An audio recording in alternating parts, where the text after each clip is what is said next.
আসসালামু আলাইকুম। আপনাদের সাথে খুবই সুন্দর একটা জিনিস শেয়ার করি। যেইটা হলো আমি আসলে সৌদি আরবে থাকি অনেকেই জানেন।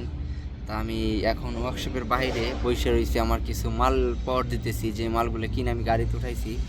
এই গাড়ি থেকে আসলে মালগুলো যাতে চোরে নিয়ে না যায় এগুলো আমি পাওয়ার দিতেছি। তা একটা জিনিস আসলে অনুভূতি করলাম বা অনেকটাই খেয়াল করলাম যেটা হলো আমরা যেহেতু মরুভূমির দেশে থাকি কখনো আসলে গাছগাছালি দেখি না। আমি পিছনের ক্যামেরা দিয়ে দেখাই।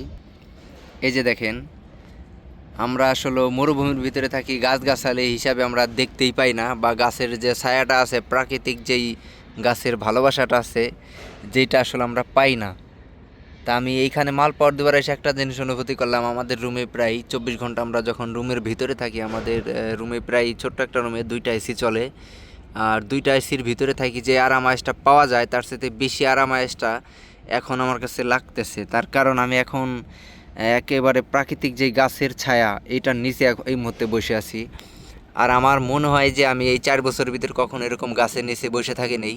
এই মুহূর্তে গাছের নিচে বসে যে একটা আরাম আর যে একটা মজা পাইতেছি আসলে এটা বললে আপনারা বুঝতে পারবেন না। যারা শহরাঞ্চলে থাকেন বা মরুভূমিতে থাকেন অথবা যারা বাইরে থাকেন এটা বুঝতে পারবেন না। এটা তারাই বুঝতে পারবে যারা আসলে গ্রামের ভিতরে থাকেন।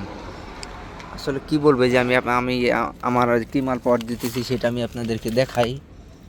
এই যে দেখেন আমার ওই যে গাড়ির ভিতরে সামনে গাড়ির ভিতরে মাল রাখা আছে, মালের ডালা খোলা, যার কারণে আসলে আমি মানে মালগুলো পাওয়ার দিতেছি যাতে চোরে নিয়ে না যায়। এই যে পিছনে ডালা খোলা দেখতেছেন আপনারা, এই কারণে আমি সেখানে বসে চোরের মতো টুপ করে বসে আছি। আর জায়গাটাও একদম সেম বাংলাদেশের মতোই দেখেন, মানে এখানে কোনো উন্নতির ছোঁয়া নাই, একেবারে সেম গ্রামের মতো যেই দৃশ্যটা এরকম। এই যে আমি এখানে এসে টুপ করে বসে রয়েছি, এই যে দেখেন এখানে এসে বসে রয়েছি আমি আমার ওই মালগুলো পাওয়ার দিতেছি। তা আসলে জিনিসটা দেখে খুবই ভালো লাগলো, যার কারণে আপনাদের মাঝখানে শেয়ার করলাম। বিশ্বাস করবেন কি না মানে বলে আপনাদেরকে বোঝাইতে পারবো না যে এত ভালো লাগতেছে এই গাছের বাতাসের নিচে থাইকা। আর চতুর সাইডেই আমার এখানে গাছ, মানে বাতাসের কোনো গন্ধই না। আর এখন একেবারে ভর দুপুর, ওয়েদার প্রায় 40-45-এর উপর আছে তাপমাত্রা, তারপরে কিন্তু এখানে ওয়েদারটা খুবই ভালো লাগতেছে।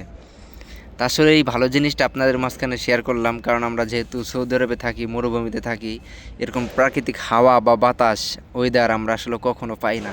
যে কারণে আসলে আপনাদের সাথে এই জিনিসটা এই মুহূর্তে আমি শেয়ার করলাম। তা আসলে সবাই ভালো থাকবেন, সুস্থ থাকবেন। আর সৌদি আরবের যে কোনো রিলেটেড বিষয়ে জানার যদি ইচ্ছা থাকে আমাকে কমেন্টে হোক বা আমার ইমেলে হোক, যেভাবেই হোক আমাকে জানাবেন, আমি সেই কথার জবাব দেওয়ার চেষ্টা করব। তা সবাই ভালো থাকবেন, সুস্থ থাকবেন। আর সেই সাথে আরও একটা জিনিস আপনাদেরকে দেখাই, দেখেন সৌদি আরবের পরিস্থিতি কেমন, যেগুলো আসলে কাজ হয় যেখানে। আর ওই আমার সামনে একটা খেজুর গাছ আছে সেটাও দেখাই। এই যে দেখেন এইটা একটা খেজুর গাছ সৌদি আরবের ভিতরে।